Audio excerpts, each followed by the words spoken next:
Allez, salut, bienvenue à toi donc sur la chaîne YouTube, la classe de Monsieur Fred. Merci de visionner cette vidéo. Alors, si jamais tu veux m'aider, un petit clic, abonne-toi, franchement, c'est sympa. Et aujourd'hui, on va parler des procédés de calcul multiplié par 5, par 50, par 500, divisé par 5, divisé par 50 et divisé par 500. C'est parti, mon kiki.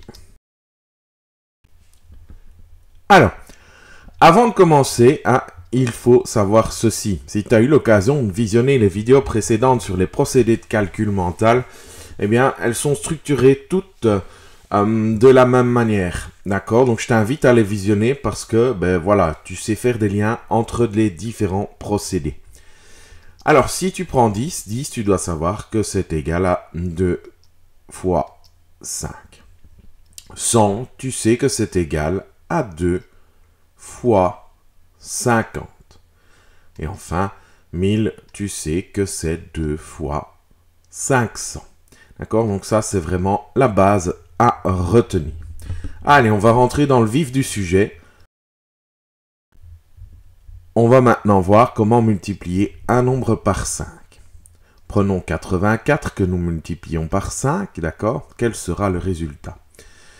Toujours la même ritournelle, la même habitude. Donc, on travaille par faire une première opération entre parenthèses. On va multiplier 84 par 10. Alors, la réponse de ce calcul, c'est 840. Et tu vois que par rapport au départ, on devait multiplier par 5 et là, on a multiplié par 10. Donc, on a multiplié 2 fois plus que prévu. Donc, puisqu'on a multiplié 2 fois plus que prévu, il va falloir faire l'opération inverse, c'est-à-dire qu'il va falloir diviser par 2. Et donc, la réponse est 420. Donc, pour multiplier un nombre par 5, je le multiplie d'abord par 10, et puis je le divise par 2. On va voir maintenant comment diviser un nombre par 5. Comme toutes les vidéos précédentes, eh bien, on va travailler avec le procédé inverse. Ainsi, pour diviser 84 par 5, voilà, et trouver la réponse, il va falloir faire le procédé inverse. Tu vas le découvrir tout de suite. Donc, toujours la même habitude, on commence par une première étape entre parenthèses. On va faire 84 divisé par 10. Ça me donne 8 unités 4 dixièmes. Alors, si tu regardes, on a fait de diviser par 5 à diviser par 10. On a divisé 2 fois plus que prévu. D'accord? Et donc, pour cela, il va falloir équilibrer en multipliant par 2. Et donc, la réponse, c'est 16 unités 8 dixièmes. Donc, pour diviser un nombre par 5, il suffit de diviser le nombre par 10 et puis de multiplier le résultat par 2. Voyons maintenant comment multiplier un nombre par 50. 321 multiplié par 50, quel est le résultat? Toujours la même habitude, les parenthèses. Et la première étape consiste à multiplier 321 par 100. Le résultat est 32 100. De nouveau, tu te rends compte que j'ai multiplié 2 fois plus que prévu, puisque je devais faire x 50 et que j'ai fait x 100. Donc, j'ai multiplié 2 fois plus que prévu.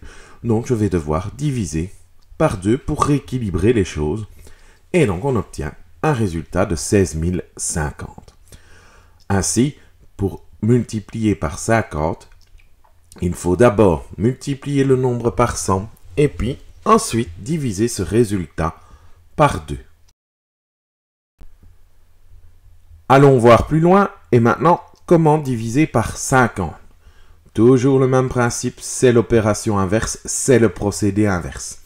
Ainsi, 321 divisé par 50, quel est le résultat? Première étape, des parenthèses, et on va faire 321 divisé par 100. Ça nous donne 3 unités 21 centièmes. Qu'est-ce que tu remarques? Eh bien, tu remarques qu'on a divisé par 100, donc on a divisé 2 fois plus que prévu. Donc, même chose, pour rééquilibrer ton calcul et pour atteindre le bon résultat, il va falloir multiplier par 2. Ainsi, la réponse est 6 unités 42 centièmes.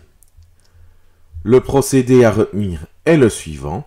Pour diviser par 50, je prends mon nombre, je le divise par 100 et puis je le multiplie par 2. Voyons maintenant comment multiplier un nombre par 500. Prenons 69. 69 fois 500, quel est le résultat? Toujours la même habitude, la première étape entre parenthèses, je fais 69 fois 1000 est égal à 69 000. Donc tu vois, même chose que pour aller de 500 à 1000, on a multiplié 2 fois plus que prévu. Pour retrouver cette stabilité, cet équilibre, on doit diviser par 2. Et donc la réponse, c'est 34 500. Le procédé à retenir est le suivant. Pour multiplier un nombre par 500, je dois d'abord le multiplier par 1000 et ensuite le diviser par 2. Voyons maintenant comment diviser par 500. Eh bien, comme d'habitude, c'est le procédé inverse. 69 divisé par 500, quel est le résultat? Toujours cette même habitude, les parenthèses pour la première étape. 69 divisé par 1000, d'accord, ça fait 69 millièmes. Tu constates que tu as divisé 2 fois plus que prévu, donc pour retrouver cet équilibre, tu dois multiplier par 2. Et ainsi, on obtient 138 millièmes. Le procédé est donc le suivant. Pour diviser un nombre par 500, je le divise d'abord par 1000 et ensuite je le multiplie par 2. Voilà, cette vidéo est donc terminée. Je te dis déjà un tout grand merci. Je ne vais pas te faire la morale. N'oublie pas de partager. Et si tu as d'autres difficultés, reste au courant des actus sur la page parce que je vais poster d'autres vidéos justement sur tous les procédés de calcul mental qu'il est nécessaire de voir. Voilà, à bientôt. Ciao, ciao.